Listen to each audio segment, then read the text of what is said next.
अस्सलाम वालेकुम, कैसे हैं आप सब। तो आज हम स्टार्ट करने जा रहे हैं एक्सरसाइज 14B का क्वेश्चन नंबर 5। तो मेरे पास ये बुक 1 है जिसको हम D1 भी बोलते हैं और उसका ये अपडेटेड 7th एडिशन यानी न्यू एडिशन मेरे पास मौजूद है। इस न्यू एडिशन का ये चैप्टर नंबर 14 चल रहा है। मैंने इस चैप्टर के नेम से एक सेपरेट प्लेलिस्ट बनाई हुई है, उसका लिंक भी नीचे डिस्क्रिप्शन में दिया हुआ है ताकि आप लोगों को इस चैप्टर से रिलेटेड तमाम सोल्यूशंस एक ही जगह पर आसानी से इसी प्लेलिस्ट में मिल सके। इसके अलावा आपको डिस्क्रिप्शन में मेरे सोशल अकाउंट्स के लिंक यानी मेरी फेसबुक प्रोफाइल और मेरी इंस्टाग्राम प्रोफाइल का लिंक भी मिल जाएगा। आप इन्हीं अकाउंट्स के थ्रू अपने क्वेश्चंस को, सजेशंस को मुझ तक भी पहुंचा सकते हैं।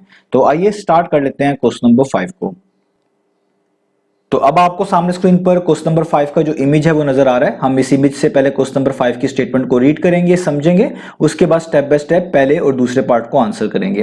तो यहां पे लिखा हुआ है दी temperatures taken at midnight of 6 consecutive nights in Karachi are given as follows। तो वो आपको कह रहे हैं कि जो टेम्परेचर्स हैं जो कि मिडनाइट के वक्त, मिडनाइट का मतलब है आधी रात के वक्त नोट डाउन किए गए हैं, आप कह लिए गए हैं, ऑफ 6 कंसेक्टिव नाइट्स, 6 लगातार रातों में। कंसेक्टिव का मतलब होता है एक के बाद एक आना, यानी हर एक रात के बाद अगली रात जो आएगी उसकी बात की जा रही है। तो इस तरह 6 रातों में, 6 लगातार रातों में मिडनाइट के वक्त, आधी रात के वक्त टेम्परेचर्स को जो है नोट डाउन किया गया है, ऑब्जर्व किया गया है। कहां पर?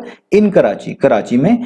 आर गिवन एज फॉलोज, और वो जो टेम्परेचर्स नोट डाउन किए थे या आप कह लें जो टेम्परेचर लिए हैं वो ये हैं जो नीचे लिख दिए गए हैं, ये हमें बताया जा रहा है। अब आप देखें सबसे पहली नाइट में जो कराची में टेम्परेचर नोट डाउन किया गया वो है 22 डिग्री सेल्सियस मिडनाइट के वक्त। फिर अगली नाइट में जो टेम्परेचर है वो है 27 डिग्री सेल्सियस, फिर 26 डिग्री सेल्सियस, फिर 28 डिग्री सेल्सियस, फिर 27 डिग्री सेल्सियस और फिर 23 डिग्री सेल्सियस। तो ये बेसिकली लगातार रातों में जो टेम्परेचर को मेजर किया गया है, नोट डाउन किया गया है आप कह लें, या ऑब्जर्व किया गया आप कह लें, ये उन टेम्परेचर्स को यहां पर लिख दिया गया है। और आप इन्हें काउंट भी कर सकते हैं। टोटल डाटा कितना है? 1 2 3 4 5 6, यानी 6 कंसेक्टिव नाइट्स का ये डाटा है, यानी 6 अलग टेम्परेचर्स हैं जो कि नोट डाउन करके नीचे लिख दिए गए हैं। अब यहां पर पहला लिखा हुआ है स्टेट द मॉडल टेम्परेचर, ये पहला पार्ट है कि आपने मॉडल टेम्परेचर बताना है। अब देखिए यहां पर इस वर्ड मॉडल से समझिएगा, मॉडल से मुराद मॉड ही है एक तरह का।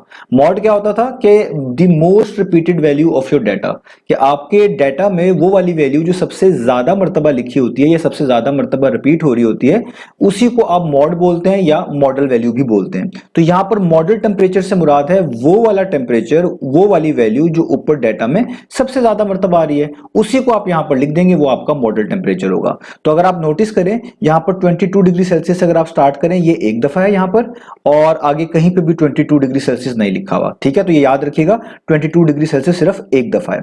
27 को देखें तो ये यहां पर भी लिखा हुआ है, यहां पर भी लिखा हुआ है और कहीं पे नहीं, यानी 27 डिग्री सेल्सियस दो दफा है। अभी तक 27 डिग्री सेल्सियस सबसे ज्यादा मर्तबा आ रहा है। 22 एक दफा था, 27 दो दफा है।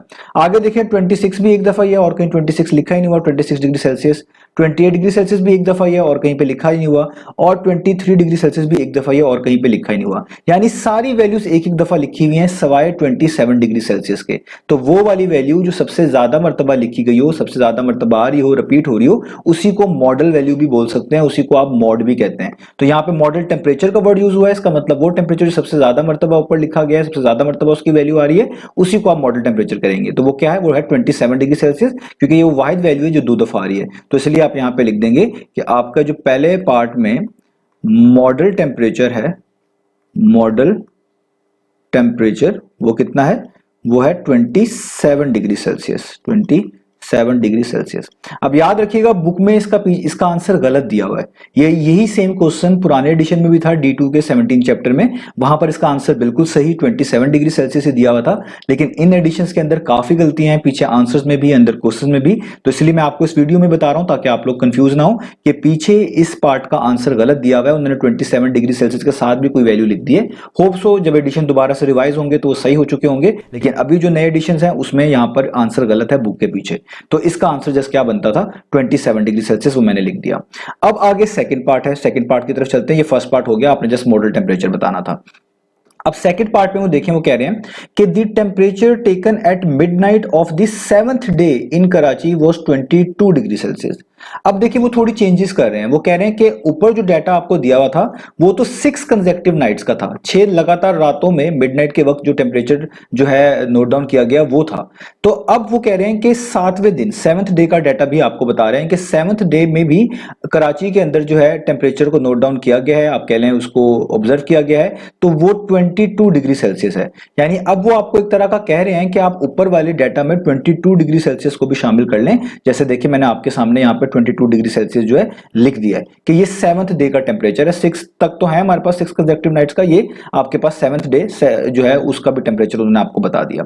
अब वो क्या कह रहे हैं, अब आप अगला उनका क्वेश्चन देखें कि उनकी स्टेटमेंट अब क्या हमें बता रही है। तो आगे लिखा हुआ है if 22 degree Celsius is added to above set of data, वो कह रहे हैं कि अगर 22 डिग्री सेल्सियस को भी, इस वैल्यू को भी ऊपर वाले डाटा में शामिल कर दिया जाए, जिस तरह मैंने देखें यहाँ पर येलो कलर के साथ इस डाटा के साथ शामिल कर दिया इस वैल्यू को, तो what will be the new model temperature. तो कह रहे हैं नया मॉडल टेम्परेचर क्या होगा। अब दोबारा से मॉडल टेम्परेचर का मतलब है वही वैल्यू जो सबसे ज्यादा मर्तबा लिखी गई हो, रिपीट हो रही हो। वो कह रहे हैं अगर हम इस वैल्यू को डाल दें 22 डिग्री सेल्सियस को भी 7th डे के डाटा के तौर पे, तो अब मॉडल टेम्परेचर क्या होगा। तो अगेन अब आप दोबारा से देखेंगे क्या अब कुछ फर्क पड़ा है मॉडल टेम्परेचर में, या वो अभी भी 27 ही है। तो मैं यहां पे फिर दोबारा पहले हेडिंग डाल दूं, मैं लिखूंगा मॉडल टेम्परेचर, तो मैं दोबारा से देखूंगा कि क्या फर्क पड़ा है। तो देखें जो इस 22 डिग्री सेल्सियस से पहले तक तो 27 डिग्री सेल्सियस मॉडल टेम्परेचर था, उसकी वजह क्या थी कि वो 2 दफा आ रहा था।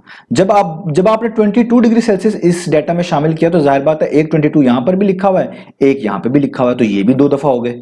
और तो सब वैल्यूज अभी भी एक दफा रही ना सिवाय 27 के, यानी 2 वैल्यूज अब आपको ऐसे मिल रही हैं। 27 तो पहले से 2 दफा था, 22 लिखने के बाद वो भी 2 दफा आ रहा है, इसके बाद और सब की सब वैल्यूज जो बचती हैं वो सारी एक एक दफा हैं। तो ये मैं आपको पहले भी बता चुका हूं कि अगर आपके डाटा में कोई 2 वैल्यू या 2 से ज्यादा वैल्यूज भी ऐसी आ जाती हैं जो जितनी दफा अपीयर हो रही हैं वो वैल्यू एक जैसी है, जैसे 22 भी 2 दफा अपीयर हो रहा है, 27 भी 2 दफा अपीयर हो रहा है, तो अगर इनमें टाई हो जाए ना एक तरह का कि भाई हर वैल्यू जो है इक्वल टाइम्स आ रही है, फॉर एग्जांपल जिस तरह 27 भी 2 टाइम्स आ रहा है, 22 भी 2 टाइम्स आ रहा है, तो ऐसे सिनेरियो में आप जो मॉड लिखते हैं ना वो उन दोनों वैल्यूज को लिख देते हैं। हां अगर डाटा में सब वैल्यूज एक एक दफा आ रही होती फिर आपके डाटा का कोई मॉड नहीं होगा, लेकिन अगर एक से ज्यादा दफा कोई वैल्यूज रिपीट हो रही हो और जितने नंबर ऑफ टाइम्स वो आ रही हो वो कोई और वैल्यू भी उतने नंबर ऑफ टाइम्स आ रही हो, तो फिर आपने उन दोनों वैल्यूज को मॉड के तौर पे लिखना है। तो ये क्योंकि टेम्परेचर्स हैं तो उनको बोलेंगे मॉडल टेम्परेचर्स। तो अब आप लिखेंगे कि भी मॉडल टेम्परेचर्स में 22 डिग्री सेल्सियस भी आएगा क्योंकि ये भी 2 दफा आ रहा है, और कॉमा डाल के आप लिखेंगे 27 डिग्री सेल्सियस भी आएगा क्योंकि ये भी 2 दफा आ रहा है।